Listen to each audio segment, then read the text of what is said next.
No võib-olla üks naljakamaid oli see, kui me sõitsime koos dirigent Erik Lassi, maestro Tiit Kuusiku ja Hendrik Krummiga siis Rumeeniasse Cluj-Napoca linna laulma Attilat, kus see ka oli repertuaaris.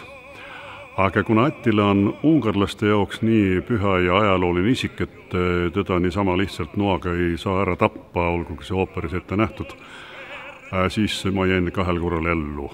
Muidu olen ma pidanud iga kord ära surema ooperi lõpus.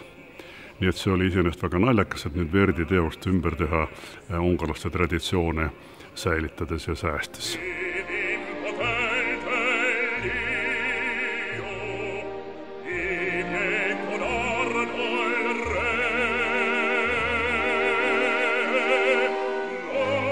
Attila roll iseenesest ju puhtvokaalselt ei ole väga pikk, sest terve ooper on alla 2,5 tunni. Ja muidugi tega Attila üksi kogu aeg selle ajal ei laula, aga tema raskus ehk oli selles, et nagu ma ütlesin, et Verdi esimese perioodi ooperid on belcanto ooperite jätkuks, siis ka siin on vaja küllalt mobiilset häält, mis on võimeline laulma palju keerulisi käike, mitmesugused, aga samal ajal palju ka kõrgeid noote ja üldse peab laulma küllalt efektselt ja uhkelt, siis jõuab selle partiiga just vokaalselt nagu mäele. Attila partii ehk ei ole nii raske, kui on näiteks Odabella naispeaosalise partii. See on tõeline kaelamurdev niisugune ülesanne partii esitajale.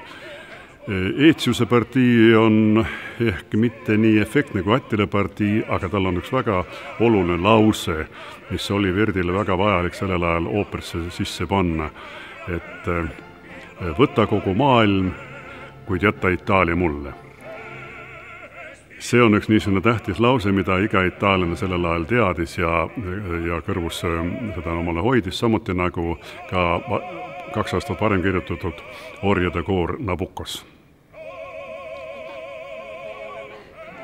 Liiga palju rääkisime? Ei, mida me kõik on piisavalt ja kõik on väga hästi. No aga ma võin tund aega rääkida. Jah, oleks meil see tund aega, siis me ei räägiks.